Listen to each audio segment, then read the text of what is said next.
Okay, have any of you ever done a woodworking project before? Well, whether it was building a birdhouse when you were a kid or completing a complicated piece of furniture, most of you know that projects like that can be fun and rewarding.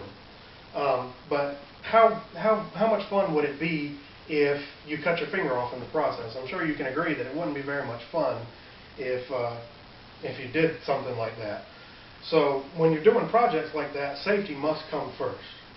Now, I've been a professional woodworker and carpenter for a few years now, and I plan to show you through personal experience, research, and expert opinion how to stay safe when you're doing woodworking projects in your spare time or just for fun.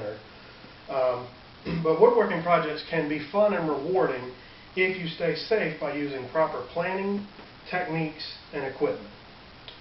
As I've already alluded to, we're going to go over ways to stay safe when doing projects by utilizing proper planning, proper techniques, and proper safety equipment. Now, the first thing you need to do when you're going to do a project like this in order to stay safe is to plan ahead, because safe projects utilize proper planning. And part of planning for a project like this is doing research ahead of time so that you know what you're getting yourself into. You need to do research online or in magazines, woodworking magazines, or buy yourself a good book on woodworking. And most of these resources will tell you the best way, the most safe way, and the most efficient way to complete the project that you're going to be working on. And some things that these articles are good for as well is they will let you know ahead of time the kinds of tools that you're going to need to get the job done. So once you've done that, once you've done your research and you've planned, the next step is to learn the proper techniques, because safe projects utilize proper techniques. And what I mean by proper techniques is, obviously with woodworking projects, you're going to need to using tools, various tools, whether it be hand tools, power tools. All of these tools are designed to be used in a specific way. Now, I know most people don't like to read instruction manuals, but it's important when you're using a tool that has the ability to, cut your hand off or cut your finger off or injure you very seriously.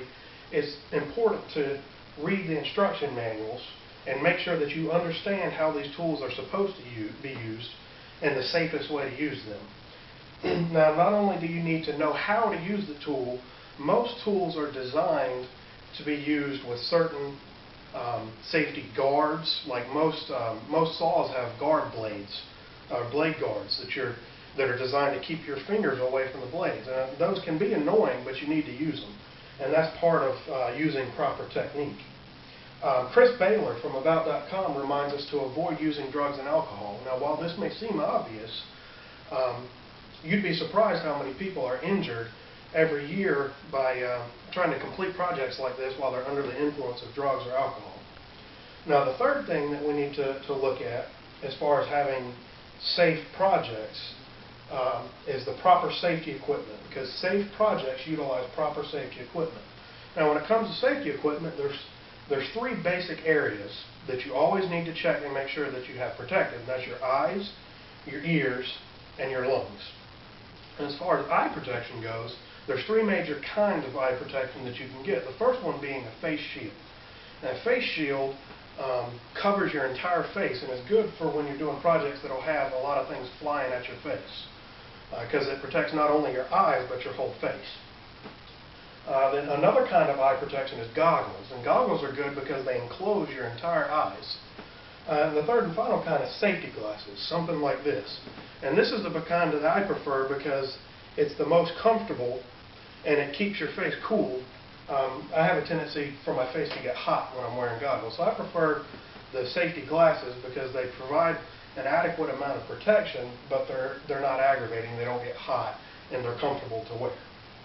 Now, the second thing that you need to protect is your ear, and there's two basic kinds of ear protection. The first one being earplugs that you just put in your ear and they expand.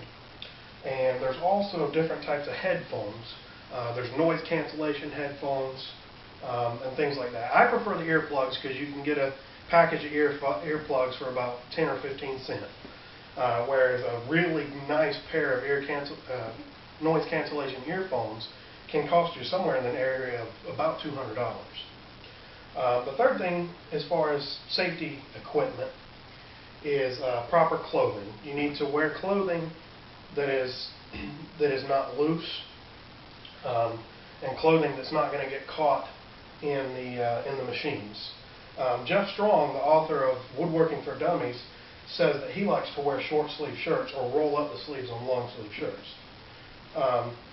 So you've got eye protection, ear protection, proper clothing, and lung protection. You need to wear a dust mask anytime you're sanding or doing stuff that could get a lot of dust in the air. So in conclusion, safe projects are fun projects.